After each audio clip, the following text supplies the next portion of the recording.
Rise up!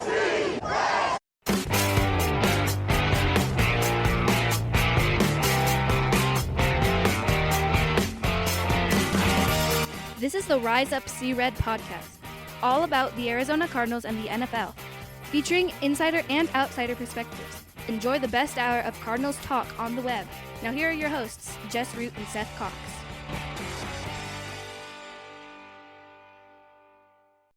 Hello, Arizona Cardinals fans, and welcome to the latest edition of the Rise Up See Red podcast, the best hour of Cardinals talk on the web. I'm your host, Jess Root from CardsWire.com, USA Today's NFL Wire site, covering the Arizona Cardinals, of course. And joining me is my co-host in episode 749, Seth Cox from RevengeOfTheBirds.com, SB Nation's Arizona Cardinals site, and it is official. Mike LaFleur is the Cardinals' new head coach. The decision was made on Sunday after the Cardinals shot their shot with Clint Kubiak.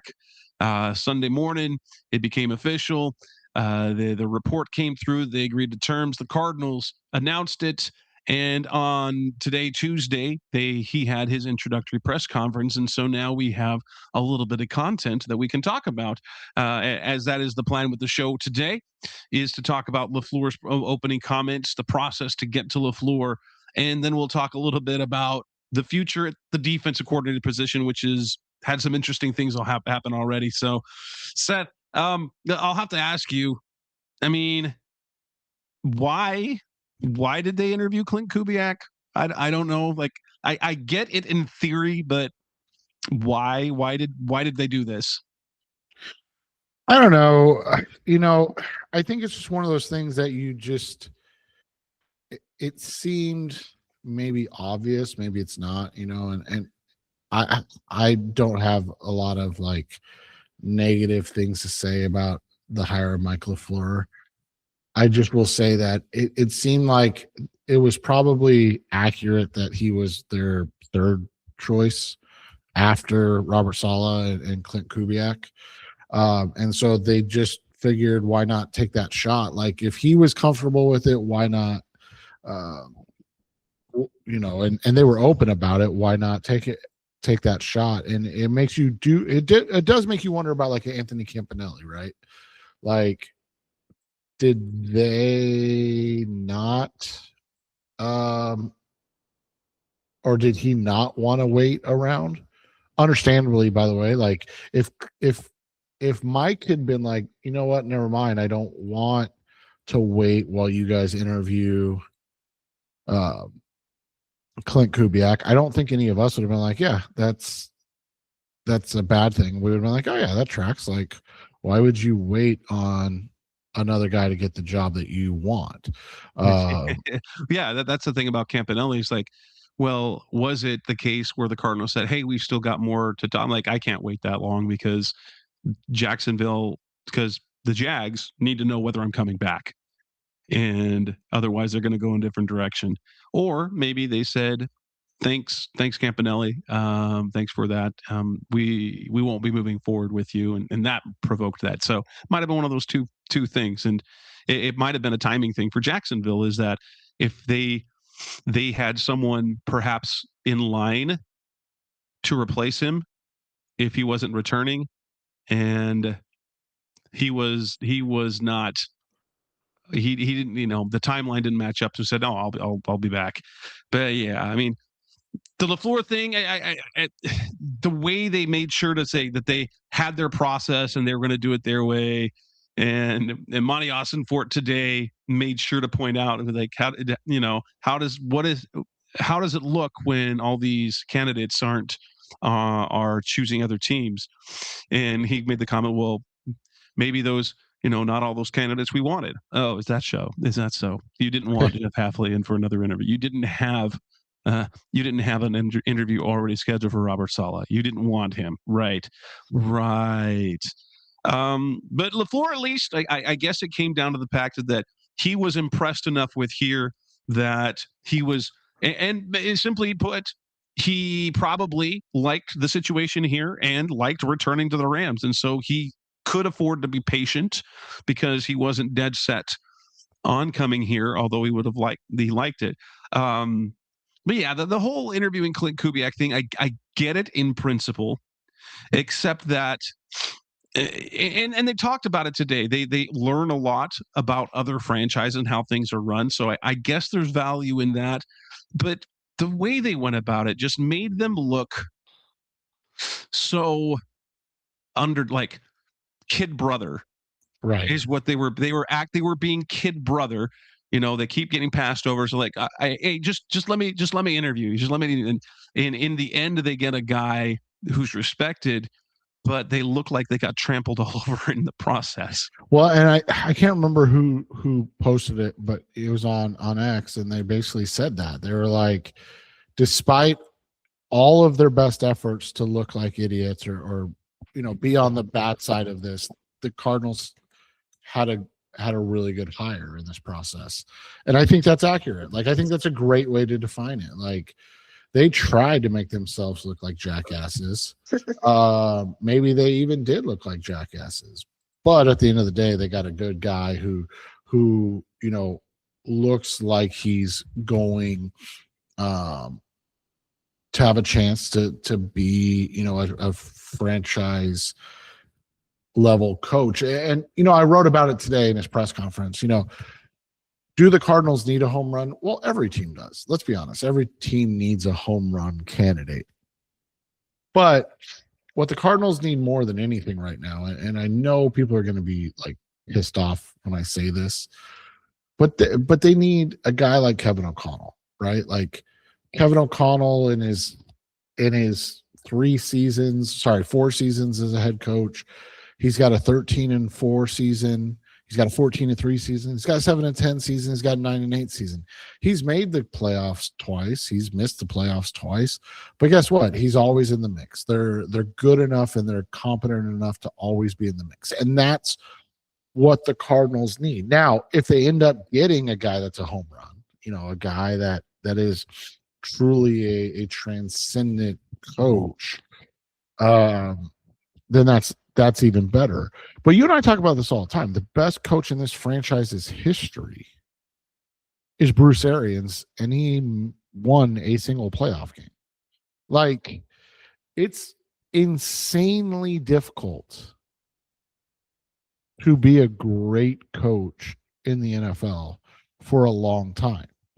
It's insanely difficult to put together consecutive winning seasons. So if you just get a guy that gets you competitive year in and year out, then that's more than most teams ever get to. And it's definitely more than the Arizona Cardinals have had, since BA.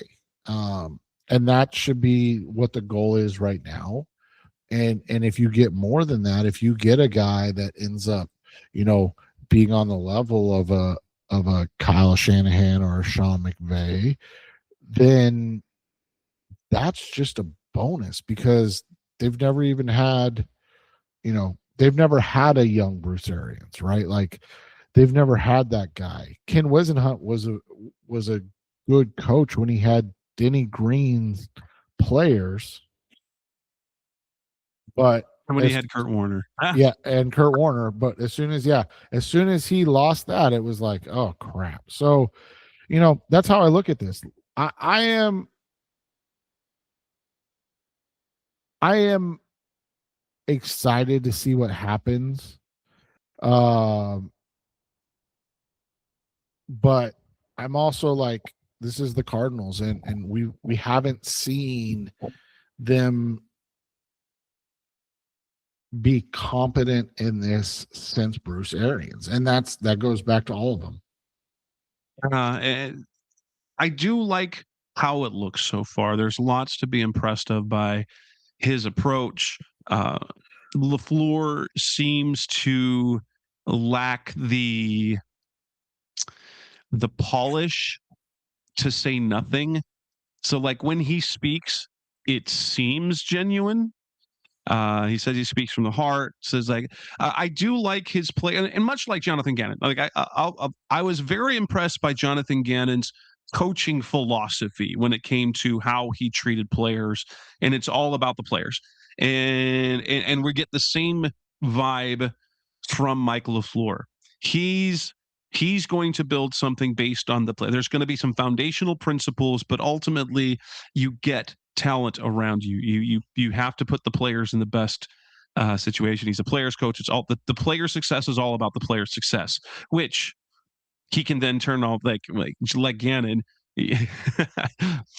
when the players don't succeed, and while Gannon would throw himself on the sword every time, players got to make plays. I do like that so far. In terms of anything he said, there was nothing that really stood out, because what does he know yet? Okay, I will say one thing, because if we go back, if we remember, Denny Green, it was Buddy Ryan, you've got a winner in town. Denny Green had a chart that showed his coaching record. Steve Wilkes, when he was introduced, said that you made the right decision. LaFleur would not. He believes he's in the right spot, and he's like, we'll see in a little while. We'll know if this was a good decision. He didn't come across with the same sort of bravado that we've seen from previous coaches. But in terms of anything else, there was nothing that really stood out with what he said, other than just the way he gushed about other coaches. Yeah, and the thing is with this whole press conference and everything is it sometimes can be kind of a giant circle, where it's just kind of everybody pats everybody on the back, everybody's great and wonderful and all of that stuff. With Monty and LaFleur doing a lot of talking, I will say, wasn't it nice to not have Michael Bidwill be a large part of the press conference? He wasn't up on the podium. I think that's the first time since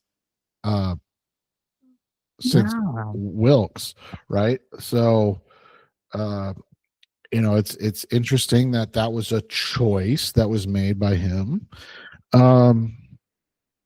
It's just, you got to remember, man, it's a close knit community, and especially when guys are, think about it, right? Like the guy that they just fired is now working for Mike's brother,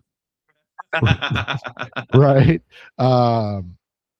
Obviously Monty is part of the hiring process, so he's going to be overly he's going to say a lot of positive things about Monty Ossenfort and how much everybody loves him and wants to work for him. And to be fair too, think about this, Jess, and something you and I have talked about, via text and off the air. Almost every single high profile coach that was with the Arizona Cardinals has been hired this cycle. Like all of them got jobs. That's kind of crazy, right? Like a team that won 3 games and your OC gets hired, your head coach gets hired, your passing game coordinator gets hired, your receivers coach, or no, what was who's the guy that just got hired by what was his title with the Cardinals that just got hired by the Bears? Like, and so like, did Connor Singer just get hired? Yeah, as the offensive coordinator by the Bears. Oh my gosh! So yeah, he was just oh, dude, what was he? He was a passing game specialist. He wasn't even he was just a passing game specialist. So Connor Singer, and that's because their receivers coach Drew Terrell got hired. Did Izzy Wolford get hired somewhere yet? No, not that I saw. Or is he might still be technically on staff right here. Yeah, right. Exactly. So yeah, that's impressive. That's impressive for a staff that was that they have that many people that are landing elsewhere. I mean, especially, Drew Petzing fell upward. We were ready to, I know. we were ready to burn down the place of Drew Petzing, and he fell upward to the Detroit Lions and that talented group. So, yeah, I will say this, and I know it's off topic of what we're talking about slightly, but it's kind of crazy that we just mentioned all these Cardinals coaches, and one former Cardinals coach that probably isn't going to get hired this cycle is Cliff Kingsbury. Yeah, that's interesting, and especially since he left Washington to seek other opportunities. Was kind of how that went, and he was in the mix for what, like three or four different jobs, and Yeah. or maybe just wants to take a year off. He wants to go back to Thailand. Right. I know, and so Thailand. And so it's just interesting that to see the way this all goes down. And obviously we know that there's a reality to the fact that they're not going to answer too many questions about the coaching staff right now. They're not going to answer too many questions about personnel that they have right now. So like this is going to be kind of a, this is a fluff show, right? Oh yeah, it's the intro is always the feel good. Yeah, and all that we got out of that is that he texted Kyler that he's gonna call plays, and he's all about the players. That's basically it. Yeah, and so it's gonna be interesting to see how it plays out, because this is a hire where you go, I'm excited to see what happens, but there's just so many questions in regards to what they do everywhere else, like literally everywhere else, because he's going to be the offensive coordinator, but they'll obviously hire an offensive coordinator. So who's the up and coming young guru? Who is the Wes Phillips? And I know people are like, who the hell's Wes Phillips, right? Well, that's the OC in Minnesota, right? Like who's the Liam Cohen or the those guys that have, Matt LaFleur, the Kevin O'Connells that were under Sean McVay and ended up going and getting, jobs somewhere else. So all of those things are the questions we're going to have for this group, because while we can be cautiously optimistic about LaFleur, the reality of what's happened with the Arizona Cardinals the last, I guess, 7 years, I guess 8 years, even going back to Wilkes, right, is that they've struggled at the coaching level from the outlook of all the other coaches, the position coaches, somewhat the coordinators. Like there just hasn't been the growth that's needed and expected for a group that, hasn't been consistently good. Coming next on the Res is Here podcast, specific Cardinals talk on the web. Let's move on and talk about what's going to happen next on the defensive coordinator position. There's already been some stuff happening. That's coming next on Res Up See Red. We're back on the Res is Here podcast, Best Our Cardinals talk on the web, as we talk about the defensive side of the ball. As the Cardinals don't have a defensive coordinator yet. However, we do know one thing is that they tried to hire one, and it was another loss. They took another L. In fact, it was the third L that they've taken to the Tennessee Titans in the last calendar year. The Titans beat the Cardinals. The Cardinals lost to the Titans in week 5 in that wild, weird game that ended Kyler Murray's season. The Cardinals lost to the Titans when it came to Robert Saleh. And then again this week, as kind of the idea seemed to have been with Mike LaFleur, they want to go with an experienced veteran defensive coordinator. They offered Gus Bradley more money and the opportunity to call plays. And Gus Bradley said, nah, bro, I'm going to go hang out with my buddy Robert Saleh in Tennessee, be the defensive coordinator there, where guess what? He doesn't have to play make play calls. And it was interesting because the initial reports were out like Arizona might be more attractive because of that. And you were saying maybe it's less attractive because now he gets to run a defense but not call plays. Because last year with the 49ers, he was now he's had a lot of success as a defensive coordinator. He's had some really great defenses, but he was assistant head coach defense for San Francisco last year. You seem to suggest that perhaps he's reached the point in his career where the high pressure jobs where you're calling plays and this and that is he wants to be part of a staff, but doesn't want to have to do those things. Maybe he's not quite as ambitious as he was. Yeah. I mean, he's going to be 60 this year. You mentioned it. Taking nothing from what he has done. The reality is what he's done lately has been really not great. And I talked to a couple people, Kyle Posey, who is part of Niners Nation, so he's covered him this year. And then good buddy John Shipley, who was the one that was super, super complimentary of Anthony Campanelli, said, "Oh, you guys don't want that." And you look at it, right? So since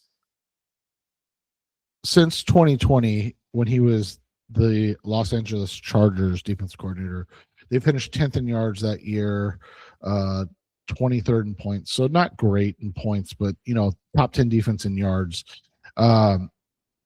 He has not been above 24th in points, and he was 14th in yards for the Las Vegas Raiders in 2021.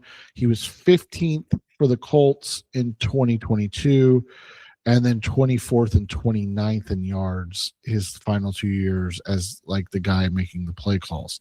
Again, he's got a history of some phenomenal defense. He's got 4 seasons where he's top 10 in points, but the last one of those was in 2018. He's got 6 seasons as a top 10 defense in yards, but again, the last one of those was in 2020. The last time he had both 2019 with the Chargers, and to be fair, he had back-to-back years for the Chargers, 2018 and 2019, where he was top 5 in both yards and points. The thing is with that, man, and maybe it's us, but I don't think it's us, but maybe it's us. But dude, 2019 was a long ass time ago. Like, yes. Yeah, so that was Kyler Murray's rookie year, guys. Kyler Murray's rookie year. So like when you have to go back pre-COVID to be like, hey, he was a great defense coordinator, you're like, oh crap, like this guy hasn't done it in a while. So I mean, my buddies, I trust them. They're super, super knowledgeable about the game. For them both to say, hey, you dodged a bullet on that, I'll take that. I do think it's a negative look for the Cardinals, which is where we're at a lot of the times with the Cardinals, right? You mentioned that couldn't even get interviews with certain guys this cycle. Harbaugh, Sean McDermott, Mike Tomlin, Mike McCarthy, none of them wanted to even interview for the job. We didn't have as many bow out this time, which was a nice change of pace, right? Like that was a little bit different. But you mentioned that Robert Saleh kind of using him as leverage, Gus Bradley now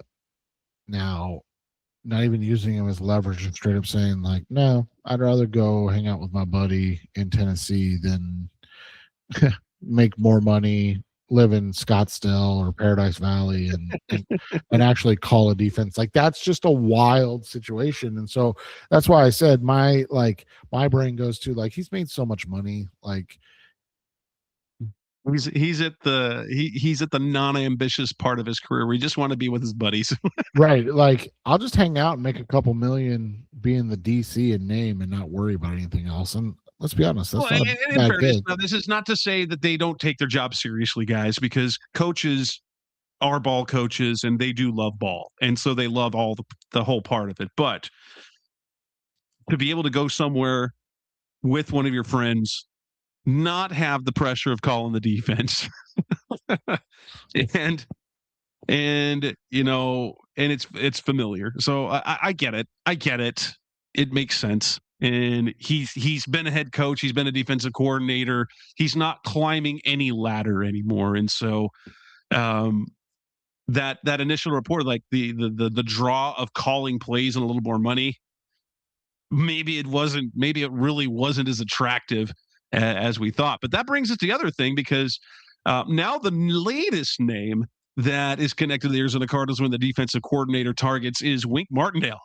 And 5 years ago, that was a name we're like, yeah, Wink is awesome. And everyone still talks about him that way. But Seth's got some cold hard facts when it comes to where Wink is in terms of actual production. And one, what numbers do you have there? And two, would Wink be a good match for this football team? I mean, the match is kind of one of those things where, I based on what they're looking for, probably, right? Like, they clearly want a veteran defensive coordinator. Wink is as veteran as they get, 63 years old. Like, he's old. Like, he'll be 63 in 3 months. And so he's been around the block for a while. He's been a coach since basically the year I was born. And he's been through it all, and then he's been in the NFL since 2004. Got his first lick of a DC job in 2010. Just a complete disaster overall. 32nd in yards, 32nd in points. Not good, man, for the Denver Broncos in 2010. But I think you and I can agree, Mike, that was Josh McDaniels' final season. That was just a crap show overall. We're not going to hold that against him. We're just not. Like, it was not good.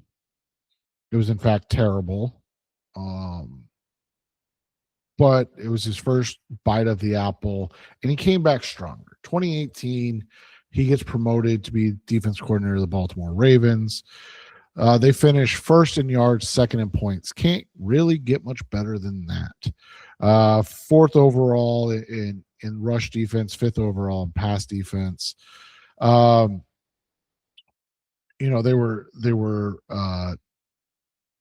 were a great defense. They lost in the wild card round. And that's, I mean, they gave up 23 to the Chargers. Do you blame the defense? I mean, they gave up 7 more points or 5 more points than their season average, so they didn't have a great game in that game. They gave up only 243 yards, but their offense only produced 229. So it's a tough one, right? So then the next season, 2019, he comes back. Just another phenomenal year. 4th in yards, 3rd in points, 5th against the run, 6th against the pass. They lose in the first round, or their first round. They were first overall in the AFC, and they lose. I mean, they get blown out by the Tennessee Titans, 28-12. His defense gives up 217 rushing yards to the Tennessee Titans. The offense puts up 530 yards of offense, but turns the ball over 3 times. One of those games where the defense was exposed for not being great. It was their third worst game of the season, but 2 games before that, one against the Chiefs, they gave up 350 yards, 500 yards of offense. Golly, 363 yards passing. And then another loss that season. Their only 2 losses during the regular season, they gave up over 1,000 yards of offense in 2 games, only forced 1 turnover.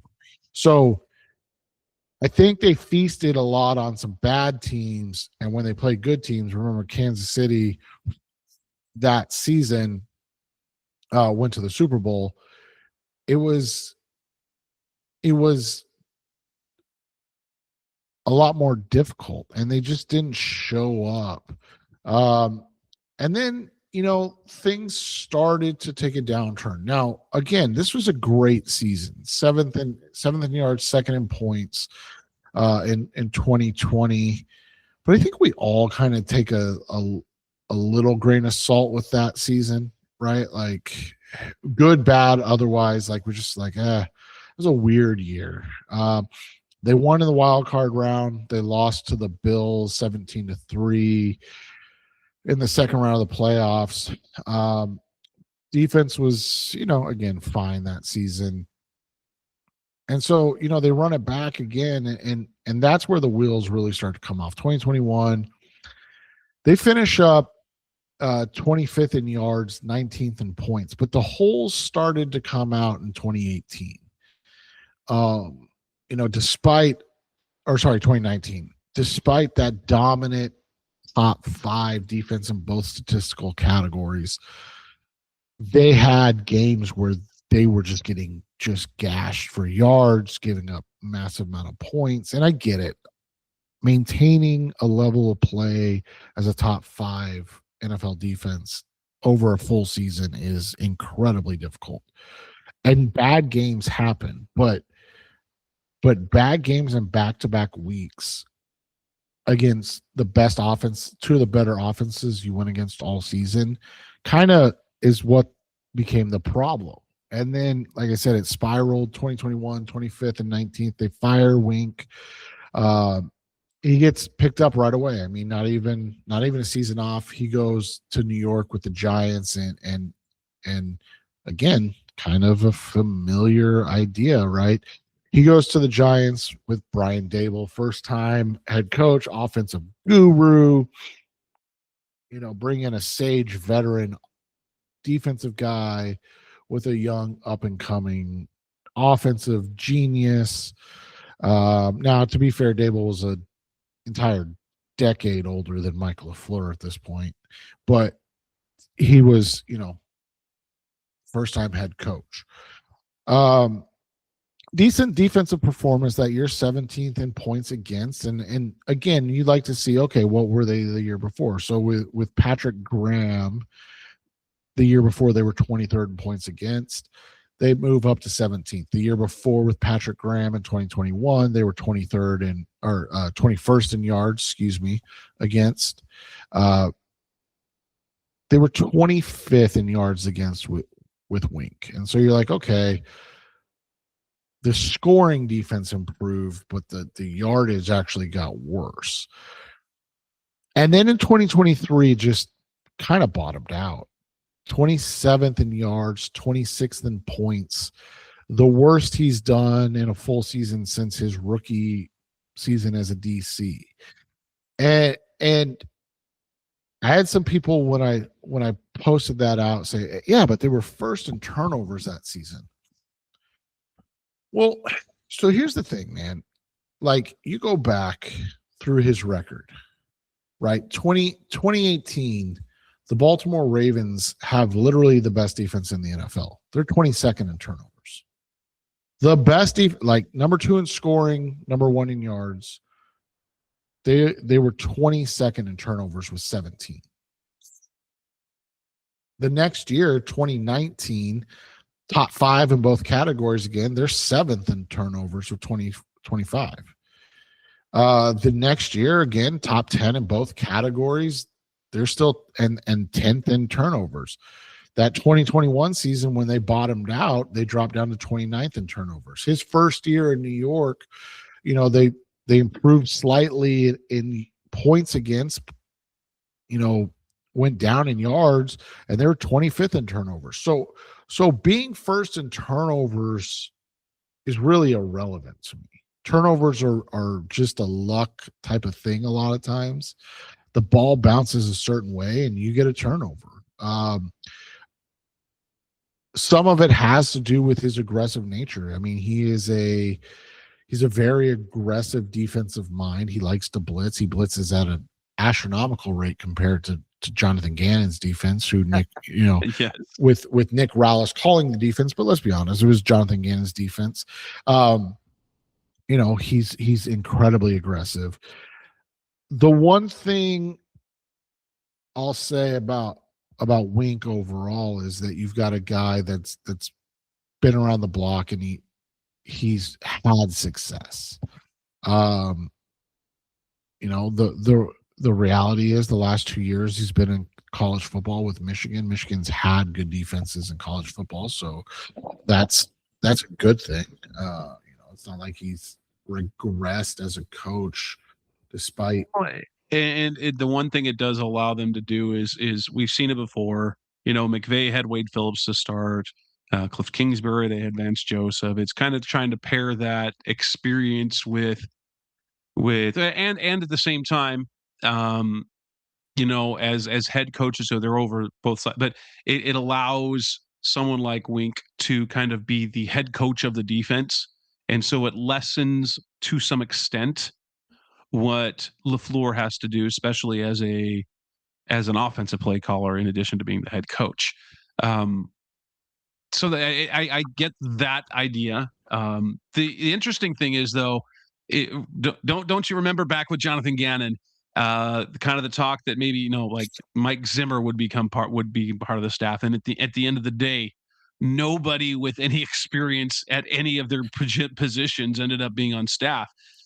Could we end up seeing the Cardinals go that route, or even retaining Nick Rallis? I think the most notable thing about this coaching cycle and the Cardinals assistants going elsewhere is that the Cardinals appear to have purposely not let Rallis go yet. The other name, Aubrey Pleasant, who's on the staff on the Rams, but he hasn't been a defensive coordinator before. Like, how do you think this will end up turning out? Will it end up being a veteran, or will they end up having to go the young route? That's what's interesting, and I do get the idea behind Wink. I really do, and that's why, like, when people are gassing it up, I'm just like, guys, he hasn't been a good defensive coordinator in since before COVID. That's not to say he can't be a good defense coordinator again. It's just been a while since he's been a good defensive play caller in the NFL. That being said, as you mentioned, like, what are the other options? You have Aubrey Pleasant, who's been around. Chris Shula, he's a decent name, but it's not like you're getting a guy that has done it before or at a high level. He's a guy that's like Mike has worked his way up the system. You look at Pleasant's work, right? He went from, we can skip all the coaching intern stuff. He was an offensive assistant with the Washington then Redskins, then defensive quality control coach. Basically, that's how they all start, right? Like, they all start as a guy that charts plays, charts tendencies, things of that nature. Then he was, so that Washington, obviously, that's where all the Shanahans and LaFleur's and McVays were, right, in 2013. So he was a DQCC for 3 years. Then he went to Los Angeles with the Rams and McVay. So, got the job as a cornerback coach. And so then what's kind of interesting is how he's bounced around after that. So he was with the Rams from 2017 to 2020, and then he went to the Lions as a defensive backs and passing game coordinator. That was in 2021. So, 2021 Lions. I don't even remember that off the top of my head. I'm going back and looking. Was that pre-Campbell or was that Campbell's first year? I think first year probably was 21, I think. Yeah, so that was 2021, 2022. He's under Aaron Glenn, so that makes a little more sense. Okay, so he's under Aaron Glenn. He's the defensive backs and passing game coordinator. But then guess where he is in 2022, Jess? This is fun. He's with Matt LaFleur in Green Bay as an offensive consultant. So 2022, he's not even coaching defense. He's an offensive consultant. Now, that doesn't mean he's not working. It's like Raheem Morris, man. Yeah. Raheem Morris did that. And then goes back to the Rams in 23, defensive backs and passing game coordinator, and then assistant head coach and passing game coordinator the last couple of years for the Rams. It's interesting, man. Like it's a guy that's been around. I cannot find his age, but he went to college in 2005. So yeah, I mean he's probably in his late 30s, early 40s at this point. He's bounced around the league, doing different things with different teams. Been fired a couple times, been hired at different spots, and so he would be an interesting name. I just don't know. Like is he the guy that you look at and you go, oh man, this is, he's a game changer. And then the other name that Albert Brio threw out there was Dino Vasso, the defensive the defensive backs coach for the Houston Texans. He's had, been in Kansas City, been Philadelphia, and Houston. I mean, the work that he did with those defensive backs in Houston is fantastic. Would he be able to take it to the next step and do that for an entire defense? And of course, how much of that success there in Houston is because of D'Amico Ryans and the way he coaches? Because you've got him, you got Matt Burke, which we talked about as a potential head coaching candidate for the Cardinals, and then you add Dino Vasso to that group. I don't know. I don't think there's a wrong answer for any of these guys. I don't either. Here's the thing. We were talking about it. I would personally, and I know people tend to disagree with this, but like I would personally rather swing and miss with Dino Vasso or Aubrey Pleasant than I would to fail be the third team in a row that fails with Wink Martindale. It's especially when we've seen these teams make drastic turnarounds over 1 or 2 years, it's the defensive side of the ball that leads it. It's the defensive side of the ball that leads that change. And considering the amount of resources, both in money and in draft capital the Cardinals put on the defensive side of the ball, they need that to pay off. Yeah, and that's the biggest thing. And so it's like, like with Wink, he worked with linebackers forever. He's been around. He's ultra aggressive. The reality is they don't have linebackers to play the defensive style he wants to play, right? So like that's a big thing. And then but then, with Aubrey Pleasant and those guys, it's like you said, like Will Johnson, Max Melton, hopefully Garrett Williams healthy. Like those guys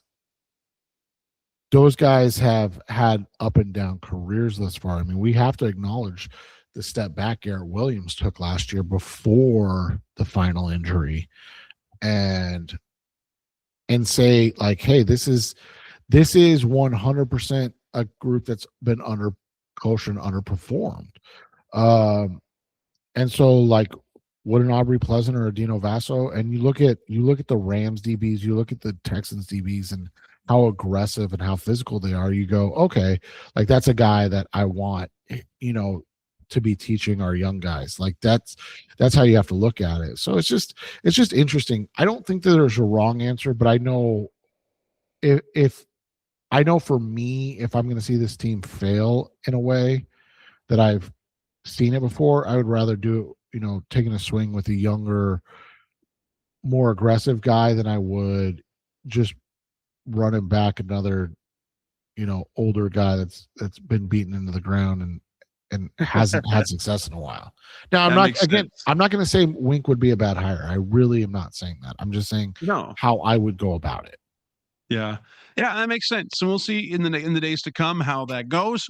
Later on in the week, if there's more Cardinals news, we'll do that. And other than that, we should be back later in the week to talk about the Super Bowl, which, if you're going to ask me, I think it's not going to be much of an entertaining game, but we'll talk about that next. And until then, that'll wrap up this edition of the Rise of Sierra podcast, the best of Cardinals talk on the web. I'm Seth Cox. He's Seth Cox. I'm Jess Root. We'll be back again later this week. Thanks for listening. As always, we'll be back again soon. Thanks for listening to the latest edition of the Rise Up, See Red podcast. Listen to previous episodes and subscribe to the show on Apple Podcasts, Stitcher Radio, Audioboom, or many other podcast platforms so shows are delivered directly to your mobile device. Please give the show a 5-star rating and always support the sponsors who support the show. We'll be back soon for the best hour of Cardinals talk on the web. Rise up, Red Sea, be red, see red, and of course, Rise up, see red.